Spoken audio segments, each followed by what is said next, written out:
Hello, people. Welcome to the last of the videos here. I think we can probably do it in one video, but it'll be really long. I might break it up into two. We'll see. All we're doing is we're looking at some problems that help us determine which of the two theorems we're going to be using, and if we have enough information in order to satisfy the conditions to do the theorem. Okay, so here we go. Example 3. We are given a table. The function g is differentiable for all values of x. Selected values of g of x are given in the table above. Question: is there a time c where c is between 0 and 6, such that g prime of c is equal to 2? Here's your clue. They're asking me about the rate of change, the derivative of g, but the information they give me is about g, not the derivative. So if they're asking me about the rate of change, then this is a mean value theorem problem. I'm going to put MVT over here on the side. MVT means I should have two conditions met. So I'm going to write down what I should meet. Number one, G is differentiable on, I'm even going to say, since G is differentiable on the open intervals between 0 to 6, G is continuous. Or maybe I'll say G is different. Maybe I'll make the statement. G is differentiable on the open interval from 0 to 6, period. Since G is differentiable everywhere for all values of x.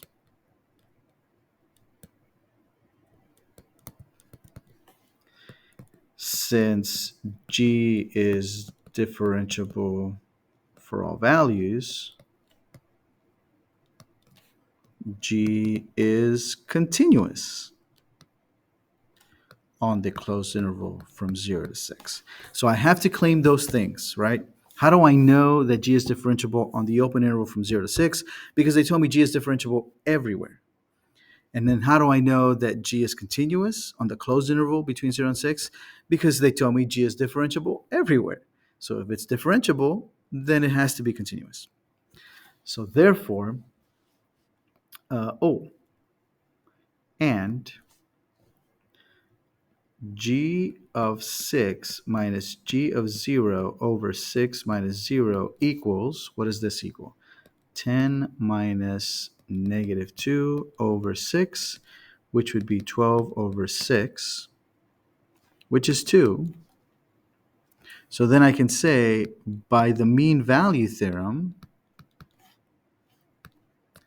there is a time, which we're going to call C, between 0 and 6, such that G prime of C equals G of 6 minus G of 0 over 6 minus 0, which we said is equal to 2. And that's what we're trying to prove. Is there a time in that interval such that the derivative is equal to 2? Well, yeah, the mean value theorem says there is a time where the derivative is equal to the slope of the tangent line, the average rate of change, and it is that number that we're looking for, which is 2. And that's it. We are guaranteed by the mean value theorem that this works.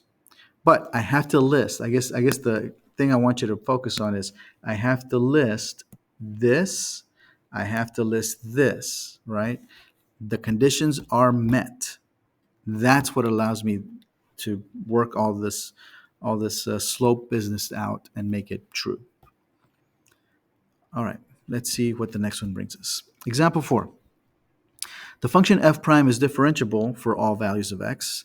Selected values of f prime are given in the table above. Can you guarantee a time k where k is between 2 and 15 such that k prime of f prime of k is equal to 5?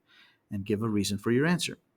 Well, we're looking for something about f prime of k, and we're given information about f prime of x.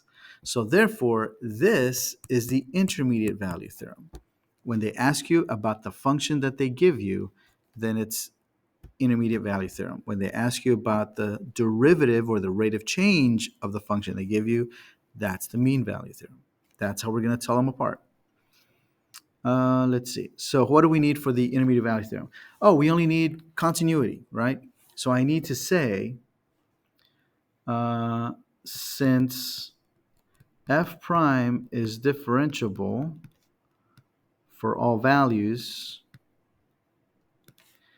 f prime is continuous. Continuous. That's not how you spell continuous. Continuous on the closed interval between 2 and 15. Once I know that,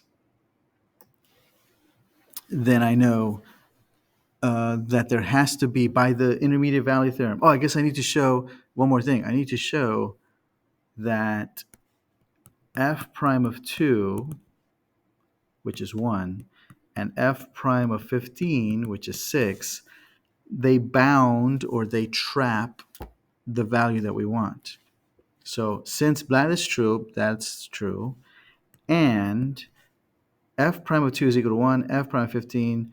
So f prime of k is between f prime of 2 and f prime of 15. I do need to show that it's trapped in between. Then by the intermediate value theorem, there is a time k on the interval from 2 to 15 such that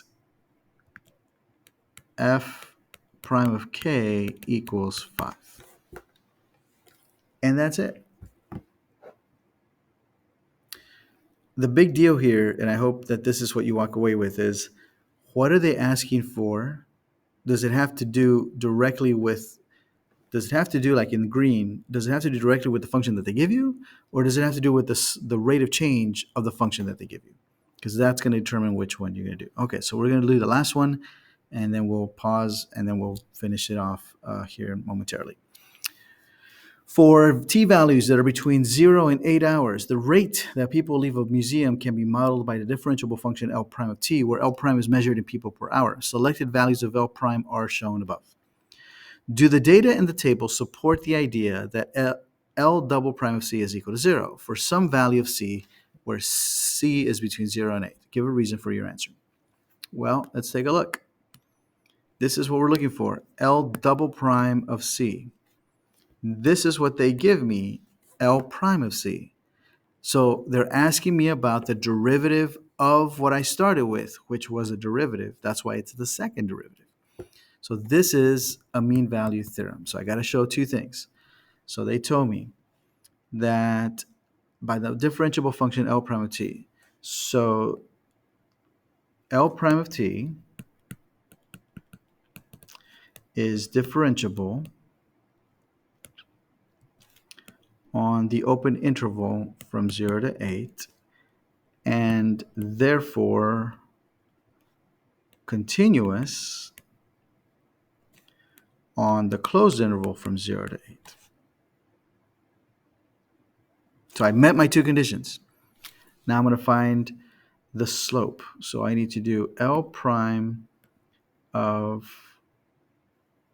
where are we? L prime of 8 minus L prime of 0 over 8 minus 0. Well, L prime of 8 is 6. L prime of 0 is 0. Where are we? I am getting lost here.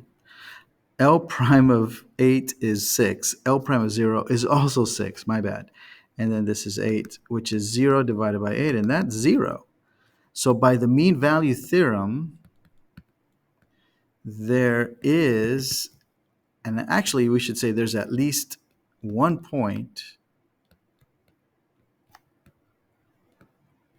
of C on the interval from 0 to 8 such that L double prime of C is equal to L prime of 8 minus L prime of 0 over 8 minus 0, which is equal to 0. So we've shown it by we've shown that this point does exist by listing the two conditions and doing the slope, and it happens to be, ha ha ha, the number that they're talking about. We'll come back, we'll close it out with the other examples, but this is one way to kind of tell which route I'm going to take between intermediate value theorem and mean value theorem.